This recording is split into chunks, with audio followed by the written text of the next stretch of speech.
Well, here we are, part two, our second interview with John Lodge, who we lost this week at 82 years old, one of the classic guys from the classic lineup of the Moody Blues. We presented part one, which was from October of 2021, about an hour ago, and the link will be in the description of this one, all of them, as well as the tribute. And now this interview is from May 23rd, 2024. The great John Lodge, may he rest in peace, on Rocky Stream Music. I finally got a chance to listen to the new record. Yeah. Oh.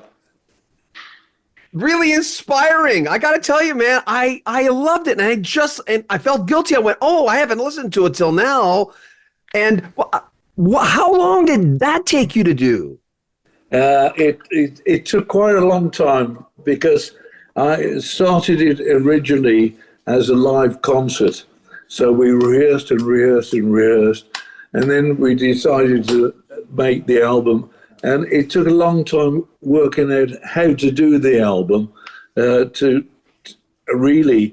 So it wasn't the same, but it didn't differ much. It's really important for me to get the feeling, the emotion of the album, but make it this year, 2024, And I think having Graham, I went to Graham Edge first and said to Graham, just before he passed away, unfortunately, I said, Graham, would you go in the studio and record your poetry for me? Because I want you to be on stage with me, although be on a screen. He said, John, I'd love to do that. I've never recorded my own poetry. And he said, yeah, keep the Moody Blues music alive.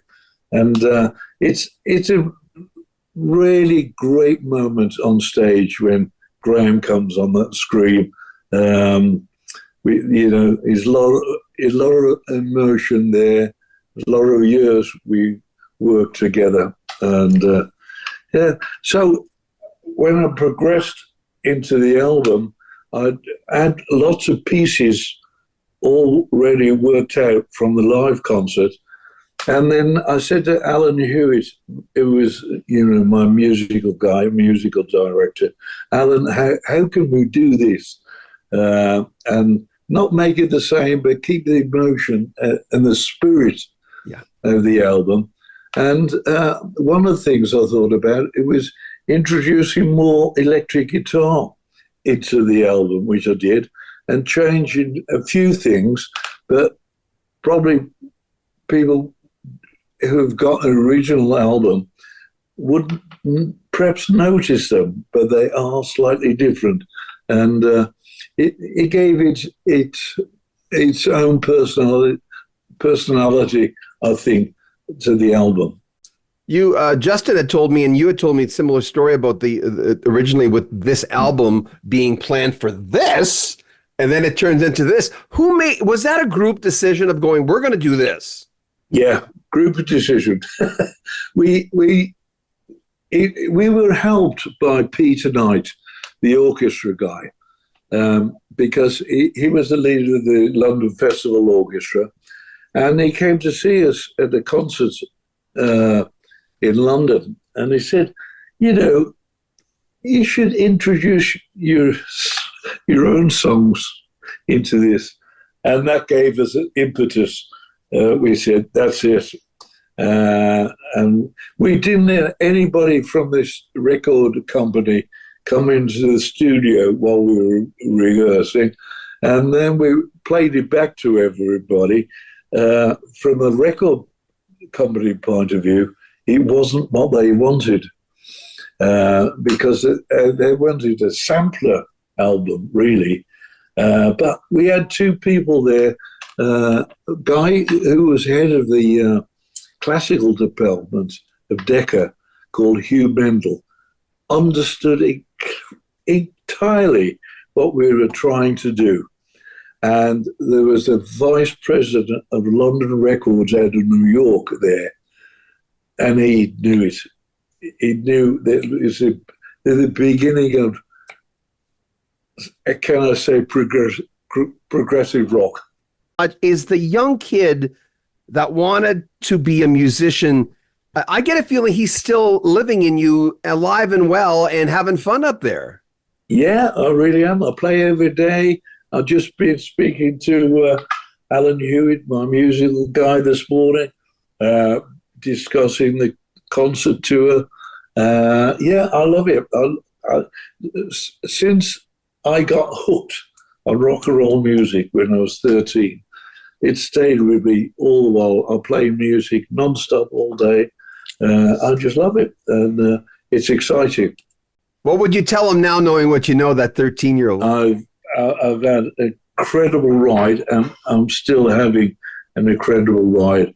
And I think when you're 13, the people say, "What was your dream?" I didn't have a dream. I didn't have a dream. I just wanted to do what I was doing on the guitar, Yeah. and everything else happened after that. People say, "Oh, you must have wanted to go play the Albert Hall at Madison Square." Those things happened on their own. You know, other people played there. I didn't play there, but when the opportunity came, we played there. Do you think with the Moody's, everyone contributed so much, especially you and Justin?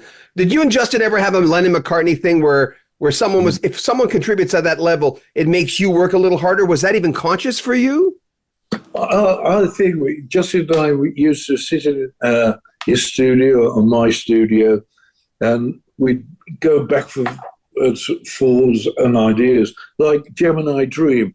I think the original title was Touring the USA, because we wanted a song that put us back on the road, because really we hadn't been on the road for 6 years.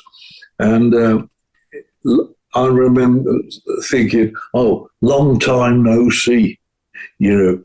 And when we created the song, it developed and developed, and realized when we were on stage, we were a different person to when we were at home.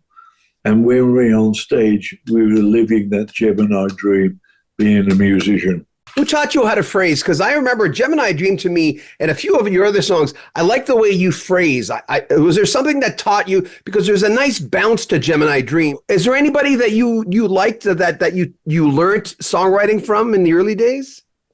I don't really know. I just love music. It went into Buddy Holly was the mainstay for me, because he showed me how to be a songwriter and performer, and you didn't have to be a massive American icon like Elvis or Gene Vincent, you know. English people couldn't do that. We couldn't do that. We've never been able to do that.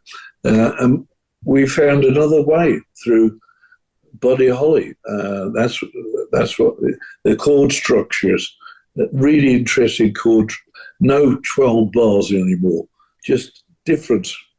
Yeah. And I think following that line, but I think I loved all the American vocal harmony groups, started with the Platters, but then Temptations, Impressions, Otis Redding, you know, they had something really fantastic.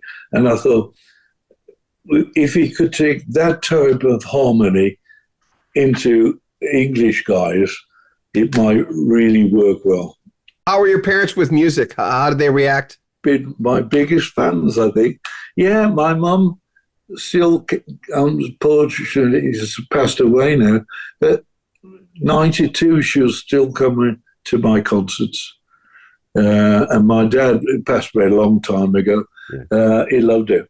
He loved it. With the tour coming up, how excited are you to get back out there? So, yeah, it's always exciting to get out, meet everyone again, you know, meet the fans, share a life with people. It's great. John Davison's your son-in-law? Did I get this right? Yes, he is. Where did I miss that? Yeah, it's incredible, isn't it? They're on tour at the moment. They're in Manchester tonight and Glasgow tomorrow. Yeah. Nights in White Satin. What was your first impression when Justin brought that song in? What was your impression? Totally different to anything else. It was the minor chord at the beginning was perfect for the Moody Blues, and he played it to. We were all sharing different apartments. We were all living in the one block of flats, and I remember Justin played it to Ray, and Ray was fiddling on his flute, and I heard it then, and I thought it was great song. With Mike Pinder, I just heard that he was he really the first person that brought a Mellotron on tour? Yeah, I think, yeah, it's amazing, the Mellotron on tour. Those are the days when you used to take the equipment on the plane with you. Yeah. And we had to measure the doors to make sure the Mellotron would go through the doors. It's unbelievable. And we had lots of fun and games with her. I remember one day we got the plane carried on and went to Hawaii with a Mellotron in it. So it was fun and games. The thing about Mike Pinder, is it true that he took a few psychedelics when he was learning to play the sitar with a student of Ravi? I interviewed Ravi when he was 86. He blessed me at the end of the interview. He says, "Bless you, John." I went, "Ooh, I've just been blessed by Ravi Shankar." But is it true that he had a psychedelic trip and the sitar actually talked to him? I don't know, but I wouldn't be surprised. I don't know. But Mike was into Maharishi and all that. And it could be. Mike was always exploring what can I say, supernatural, astrology, supernatural, ancient history, Sumerians. And he and I used to talk about ancient history a lot and how it affected us today, So, yeah, but Mike was always great in innovative. He would always think of another way of doing things. Like on Isn't Life Strange, when I wrote that song and played it on the piano to Mike said, I've got a 19th century foot pedal organ, American one. The organs you pedal and pull at the stops, and the faster you pedal, the louder it gets. And he played Isn't Life Strange on that, and we recorded the foot pedal organ harmonium. And if you listen to the original recording, you can actually still hear the foot pedals going up and down. When was the first time you heard your music on the radio? Before the album was released, we recorded for the BBC. In England, there was a thing called needle time, and you could only play a certain amount of records during the day. So if you wanted to have your records played, you had to go into the studio and record them again, or record them before you recorded them for real. And you'd go into the control room afterwards and listen to a 2-track recording of the song. It was interesting. What was the most rewarding part of being in the Moody Blues, and what was the toughest part of being in that band for you? Honest, I don't think there's been a tough part. I've never thought about there ever being a tough part. Probably being away from home on a tour is the hard part. That because you miss birthdays and anniversaries and school trips, and you miss things you regret. But if your family was with you and understand what you do, and I've always kept my family involved, my children involved, So they know where Daddy is all the while. It's worked for me. So I've had trouble. No highlights. Too many. Too many. Yeah. Uh, Do you believe in luck, by the way? I think that you do the work, you get in the right rooms, you've got intuition to be with the right people, but luck plays a part. But do you believe how much luck plays into this? you rehearse hard so that when luck happens, you're ready. Best answer I ever had to that. The Moody Blues are probably never going to get together again, but in this situation, you get Justin doing his thing, you get you doing your thing. You know what? You get to experiment with different musicians. What's your take on the future of that band? I don't know. I'm really loving what I'm doing at the moment. I've got a incredible band, Alan Hewitt, of course. Billy Ashmore was drum with the Moody Blues as well. And he was, of course, with his In Sync and Justin Timberlake. I've got a lovely guitarist, Duffy King from Detroit, Academy Award winner. And I've got a fantastic cellist called Jason Charbonneau. And the cello is something I've always wanted to be a part of the band because you can use a cello playing soft in life is life strange, but you can always have a cello doing the driving force, like a Ride My Seesaw. And so it's having a cello in the band. It's given me some more drive to the songs. Hope you enjoyed that. We'll put links to our tribute and anything else applicable to John Lodge that we've done in the description. Remember, if you want to make a donation to the channel, there's always a PayPal link there. But subscribe to our channel, click the bell notification, like our videos, comment on them, and share them on social media. I'm John Bowden. This is Rock History Music.